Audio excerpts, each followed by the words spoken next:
My name is Sharon Tinberg and I'm with Rags to Riches. I want to welcome you to Cleaning Chatter, where we turn the mundane into money by bringing our dirty little secrets out of the closet. And today's secrets are really hints, because it's no secret that during this very difficult and challenging time in our business, that some things have altered the way we do business that have truly had an impact on our efficiency and bottom line, besides the loss of a lot of repeat revenue. So what we can do, we need to do wisely. And that is why I am bringing two secrets to you today, one or both of which you might already know. But if you don't, I believe that it will make a difference in your ability to shave some time off of your showers that you can use to now wet wipe all touch points in the home. Anyone whose office I've been knows that I've always been an advocate of cleaning touch points. But if you haven't done it in the past, number one, the first time you do it, it's like a first time in, it takes a long time. And secondly, you have to get a routine with it. It's going to take your cleaners a little bit longer at a time when you'd like them to shave time and save you money in homes. Secondly is the dwell situation with the disinfectants. Even as short as 30 seconds, I believe, is having an impact on our overall efficiency. And we're going to have to take a look at tweaking our process just a bit if we want to not lose any time in the dwell time. So that is why I'm bringing you two hints of secrets that can help you save time in the showers that you're going to need to use in your other cleaning. The first one I saw a few years ago, but I'm still going to a lot of offices who have never seen it.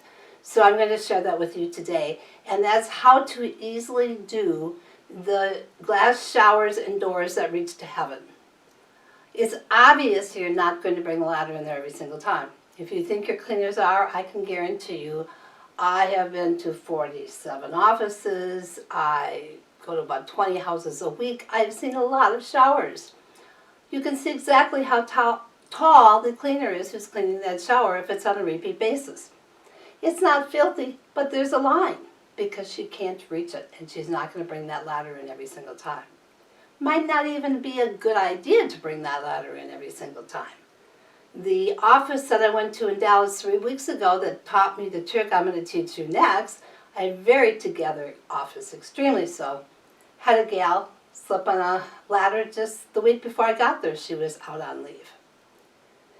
The trick to cleaning showers is, of course, the first time, when it's the first time in, you have to bring that ladder in, put it in the shower when it is dry first thing, and get that top shower glowing. After that, I recommend you use a mop and a glass cleaner towel. You simply wrap the towel around the mop, like you're seeing here. The best mop is the Swiffer mop because it has a little hole so you can actually push that glass cleaner towel in and it will stay and work remarkably well. However, that would require you having another mop with you. Do keep in mind there are universal poles that will match every single mop head, including that one, and then they could just carry that in their bathroom caddy. Just food for thought. But another thing that works great is, this is the wrong mop. I wanted to take the video because I thought it might be the last office I was going to be in, and I wanted to share it with you all. But this is the least of all desirable mops. The mop that's next best would be the long, narrow one with the Velcro, because towels wrap around that mop very nicely. It might take two. You go back and forth. We were able to do it with this mop, and you could not see a line, and it sparkled.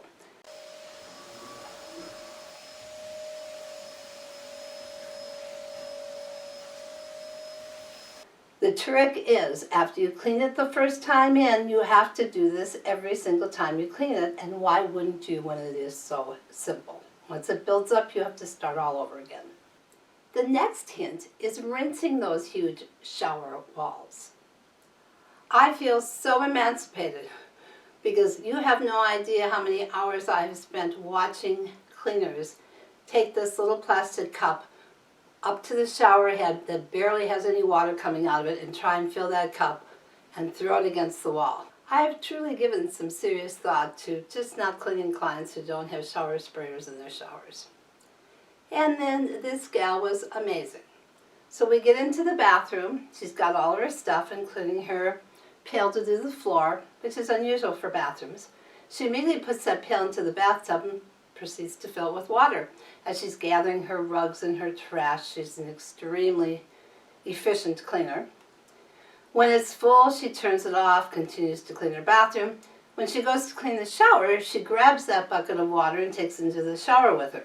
She scrubs the shower walls, the floors, the glass if it needs scrubbing. And then she takes her cup and she rapidly has this full pail of water that she can just go into the water and throw it against the walls, as you can see here.